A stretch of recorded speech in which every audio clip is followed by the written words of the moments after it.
Can 9mm rival 357 SIG with the right ammo anyways? So I have some Grizzly 9mm+P plus 124 grain jacketed hollow point. That was sent over to the channel by one of my Patreon supporters, David. So thank you for sending that over. And that is rated at 1375 feet per second. Now, I have some 357 SIG here, some Winchester USA jacketed hollow points.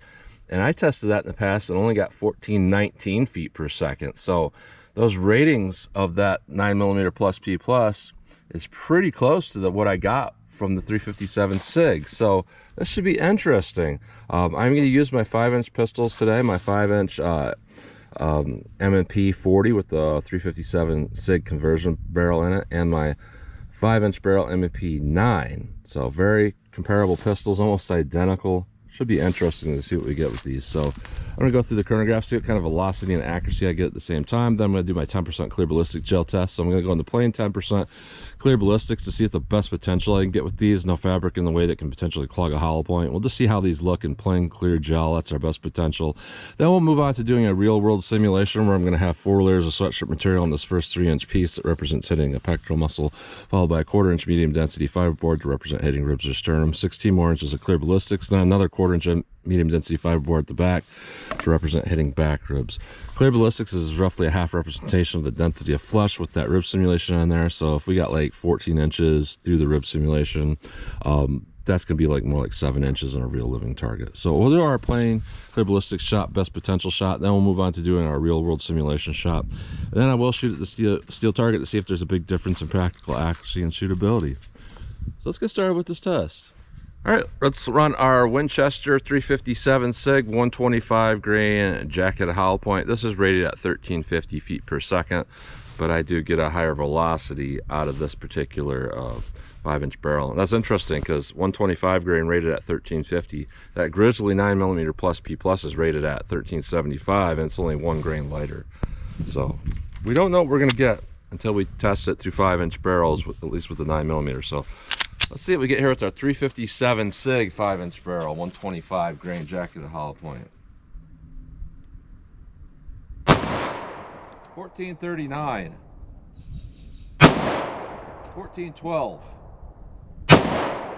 1428, 1411, 1419. So consistently over 1400 feet per second. I don't know how close our Grizzly 9mm+P plus is going to be. 124 grain. Let's see how close we get to that 1375 feet per second rated velocity.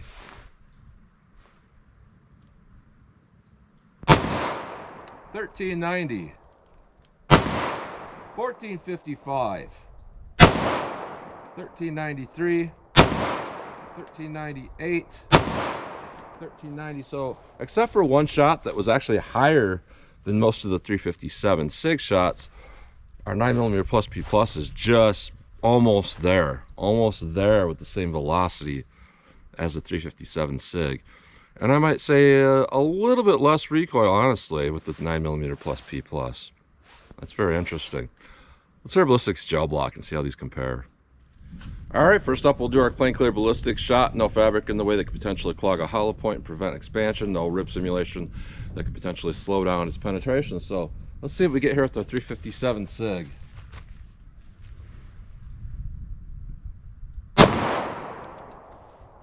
All right. Now let's hit that with our Grizzly 9mm+P plus. Let's go take a look.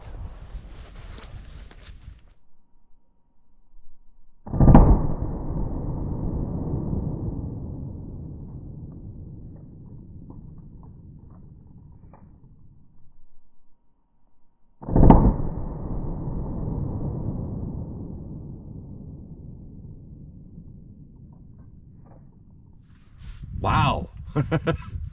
I've never seen anything like that before. That is a huge damage channel there with that 9mm+P plus. Both of these have a ton of energy dump in the first 3-inch piece. Our 357 SIG on the bottom, our 9mm+P plus on the top.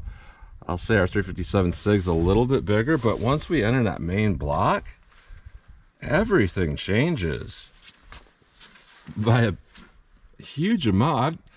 What I'm seeing with that 9mm+P+ is striation cutting marks. And you can tell the difference between like tumbling damage and just air entering the block and causing damage and actually cutting damage, because in this clear ballistics, you'll see all these little lines, which means something was actually cutting that. Oh, that 9mm+P+, that is really impressive. Now, our 357 SIG, you know, once we enter the main block, not nearly as impressive. It did expand huge, but we only got a penetration of about, I'll give it 9.5 inches. Parallax will make it look like it's a little further up than where my finger is, but yeah, from a straight-on view, correct angles, we are 9.5 inches. Now, our 357 SIG, we had a mark that went up to about 14.5.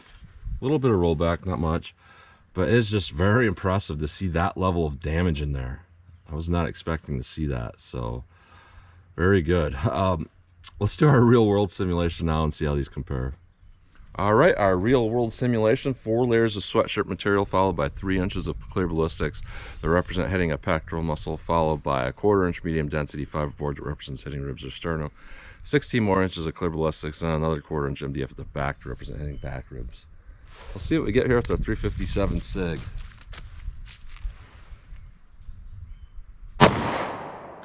All right, let me set that all back up and we'll hit with the 9mm+P+. All right, 9mm+P+, real world simulation. Let's go take a look.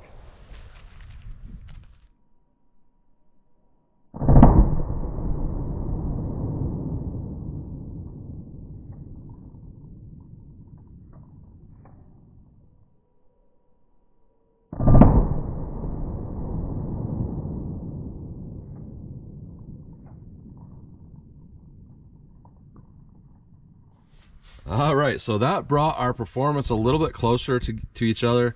We'll take a look here at our rib simulation. And both of them are doing quite well, but honestly, our 9mm+P+ is making a little bit larger hole than the 357 SIG on the bottom. Very close though. And energy dump in that first 3 inch, a little bit more with our 357 SIG, barely. Our 9mm energy dump in that first 3 inch piece looks just about as good. So this is interesting because looking in here, clearly, you know, the path with that 9mm+P+ is larger. It's a larger width than the 357 SIG. Now, if we had to measure these tracks in a technical sense, how much volume of damage is in there, they're probably going to be very close to each other because the 357 SIG went deeper. So you have to count, you know, the little extra there that this did not create because it didn't go that far.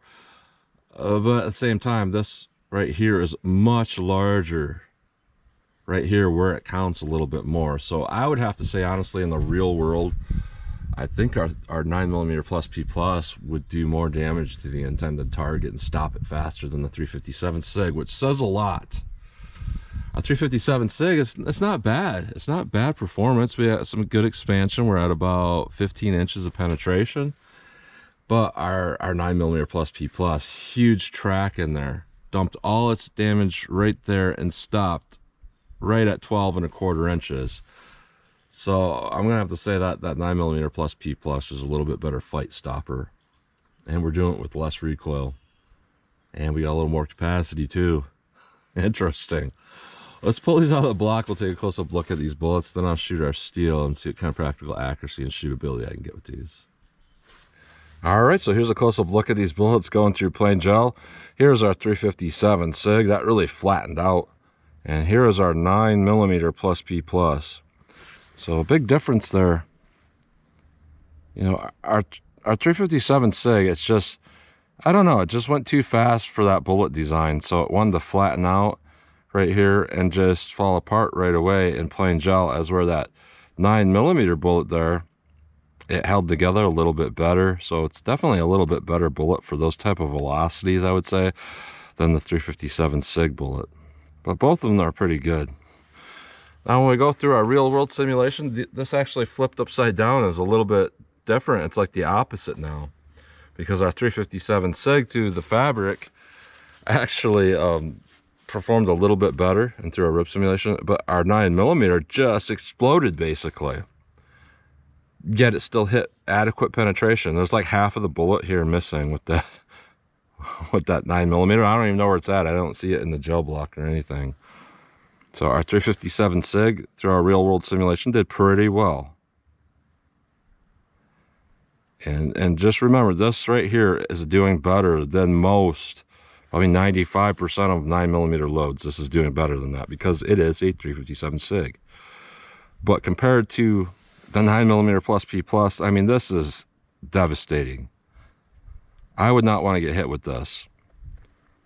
We're talking about going through a real world simulation and a 9mm break it up like that and still hitting adequate penetration. That would be very effective. So looking at this, they're similar, but I'm going to give a little edge to our 9mm+P+.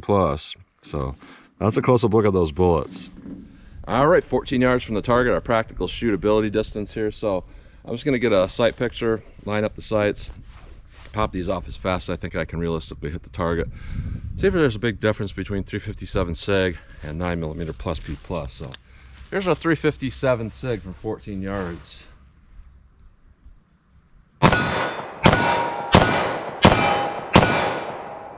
right, I did pull one, but that's honestly not that hard to shoot. There's not a lot of recoil with 357 SIG and a pistol that big. So 9mm+P+. See how this does. Yep, a little bit less recoil, a little bit less. Interesting. Let me back it up from a little more distance. All right, 40 yards from the target, our dick and drill distance. So I just want to see if I can hit the target from this 40 yards and see how effective it would be from this distance, see how much the steel moves, all that. See if it's hard to make shots because of recoil and all that. So 357 SIG. Let's say I did this from 40 yards.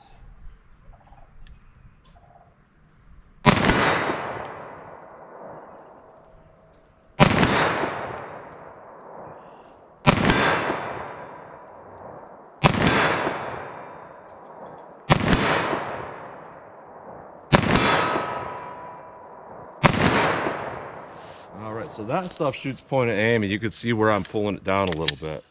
That stuff shoots really good out of that pistol. Perfect point of aim, because that first shot, or point of aim impact, that first shot hit right where I aimed. And then after that, I'm kind of pulling it down a little bit. So very good ammo for 357 SIG. 9mm+P+. Let's see what this does.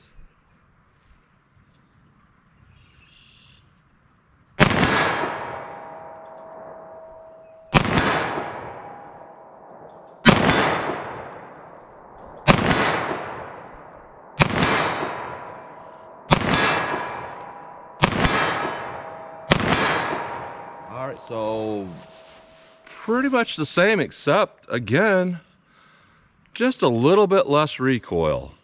So thank you, David, for sending this over and ruining my mission here that 9mm sucks. Obviously, I'm kidding. I actually do keep this particular pistol loaded for home defense. And what do I keep in it? I keep 9mm 9BPLE, which is a federal +P+ load. And that's because for a long time I've discovered that 9mm+P+ kind of moves 9mm out of mediocre performance to being pretty close to other calibers. And I use the +P+ for a home defense round in a 9mm 115 grain because I feel like it penetrates pretty well, but it also would break up in a wall pretty easily. So you have less chance of that hitting your neighbor's house or something like that if you miss a shot, if you're using it for home defense or whatever. So it really is all about load choice and pick your right load. And I've known that for a long time. I try not to mention it very often on this channel because it's really fun for me to come out and do like caliber wars and be like, oh, 357 Magnum's great. Compared to this standard pressure 9mm, this thing didn't perform good at all. It's junk and whatever. But at the end of the day, within reason, load choice matters as much or more than actual caliber designation. And the 9mm, when you put it up to a +P+, it does pretty much reach those levels of performance that I see with 40 Smith & Wesson, maybe low-end 357 SIG, low-end 357 Magnum. It really does when it's a +P+. But when you put in a 4-inch barrel and it's just a regular old load, it does okay, but it's not great. A 5-inch barrel +P+, I'm going to have to say here that this 9mm did better than this 357 SIG, which is interesting. Interesting. Sad day for me. Obviously, I'm joking. I think it's great to find loads that work really well. And again, thank you to my Patreon supporter, David, for sending this stuff over to the channel for testing. So that's what you get today. So please comment, share, and like, and thanks for watching.